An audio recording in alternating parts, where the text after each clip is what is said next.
Ayan, good morning mga katiits. Mayroon lang akong ipapakita sa inyo. Baka bigyan nyo kami dito ng advice o kuan.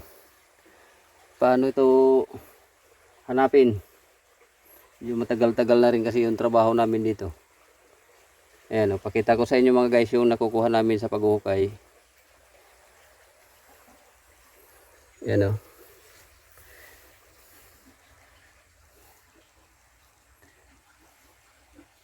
Yan, pako. Pako na mga hindi ko pa tinatanggal, mga 4 inches siguro kalaki haba ito. Ito.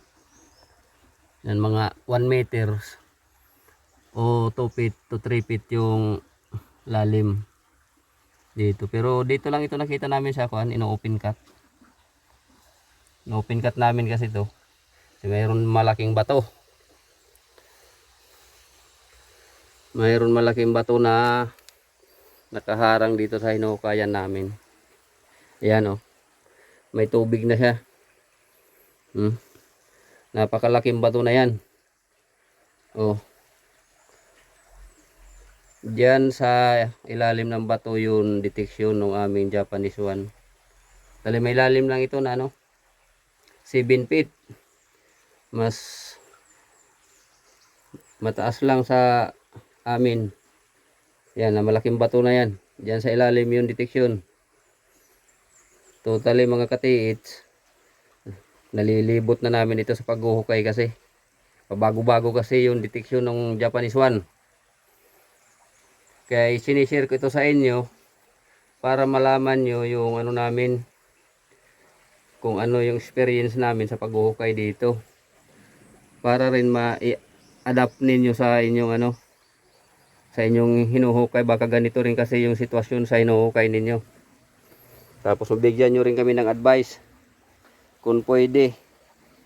Kasi gusto rin naman natin na hindi yung mga dayuhan ang makakakuha ng treasure sa bayan natin. Dapat tayo mga Pilipino.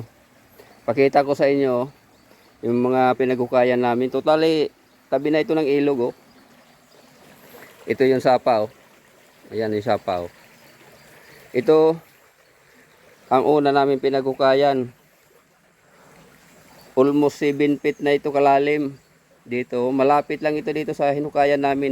Nalilibot na ito Nalilibot na namin. Dito kasi yung unang deteksyon ng aming Japanese one. Dito. Natatagalan lang kasi itong operation namin dahil sa wala kaming water pump. Mano-mano yung ginagawa namin noong nakaraang taon pa ito. Kaya napapahinto kami pag hindi na kaya ng manpower lang yung paglilimas ng tatanggalan tubig. Ito. Yan. Mula diyan, dahil nga naghanap pa ako ng makabili ng water pump. Nung ginamitan namin yan, napapahibas naman namin ito. Nung humihibas ang tubig, dinidetect ko sa Japanese one, nagbago ang direksyon ng detection. Pumapalo kung saan lumalabas yung tubig. Kaya pumunta rito. Paghuhukay namin dito, lumipat na naman kami dito sa dito sa kabila. Dito na naman kami naghukay. Kaya nililibot na namin ito sa paghahanap. Pagdating na naman namin dito, dahil dito pinaka-center ng kanyang detection, dito kami naghukay. Tinanggalan namin ito ng tubig. May lumalabas na naman na tubig galing sa ilalim. Direksyon na naman, papunta na naman doon sa papunta na naman diyan sa itaas yung yung direksyon ng detection ng namin Japanese one, papunta diyan. Papunta diyan. Mga nag-adjust kami nito. Almost 3 meters ang inadjustan namin mula dito. Kaya namin dito, sinusundan namin yung detection ng Japanese one, kung saan lumalabas yung tubig, sinusundan namin, dinidetect ulit namin doon sa ibabaw. Doon namin sa ibabaw ulit dinidetect, kasi nagkakaroon na ng detection kung na-open. Ipakita ko sa inyo kung bakit namin ito hinuhukay. Ano ba yung mga marker na nakikita namin. Oh, ito. Pakita ko sa inyo. Ito. Ito ay isang kuan. Oh. Footprint. Oh. Ito ay paa. Kaliwang paa. 10 inches ang kuan nito. Haba. Na ano. Footprint. Oh. Nasa ano. Matigas na bato. Yan oh.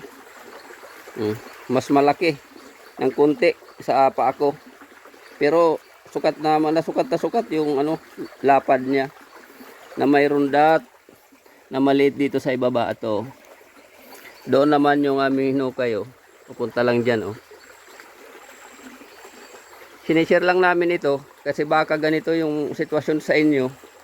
Iniiwanan nyo pag nagbabago yung deteksyon. Huwag nyong iwanan. Sundan nyo yung deteksyon ng anong ginagamit nyo na panditik. Sundan nyo kasi nagbabago nga dahil sa lumalabas na tubig galing sa ilalim ng lupa. Doon nyo susundan kung saan pumapalo yung deteksyon. Ipakita ko sa inyo yung mga nakukuha namin sa ano dito sa kuan. Sa palagay ko nasa center na kami nung hinuhukay namin eh. Do. Yan. 7 feet ang lalim. Napaka-imposible naman katiits kung itong mga nakita namin na bagay ay kusa lang na ibaon sa ganung kalalim. Una, itong mga bato.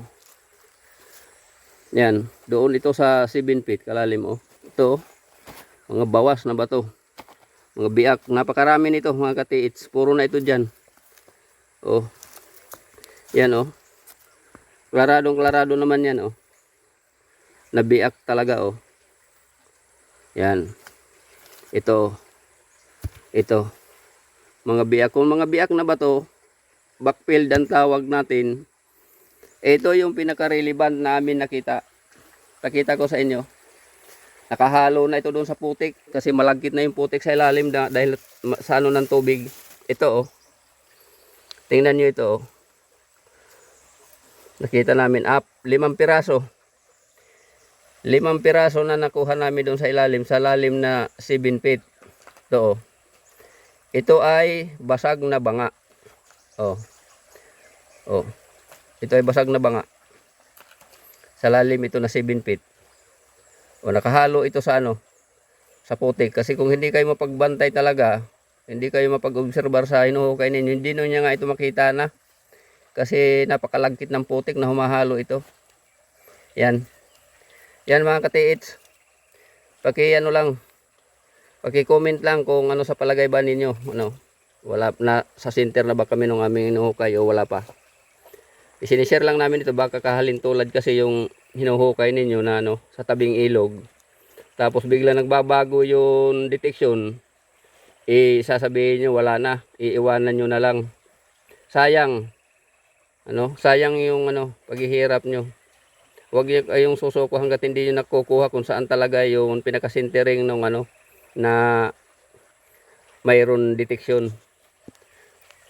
Yan lang katiit sa magandang umaga. Maraming salamat. Yan, update ko kayo mga guys.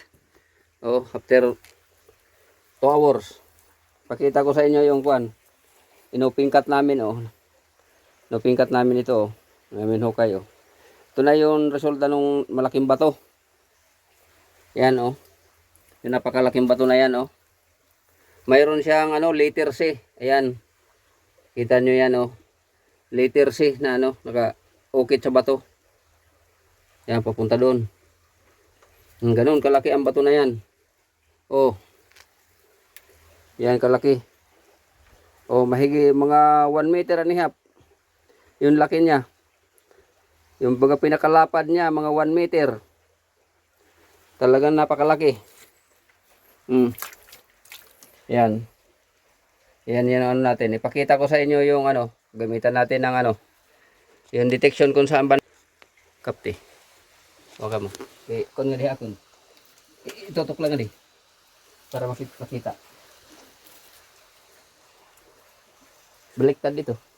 Tugan. Diri. Didi kapti. Kit kamera ito adi haig bang. Pinakikit ako. Yan, Ano to, sugad? Buhay. Sugad.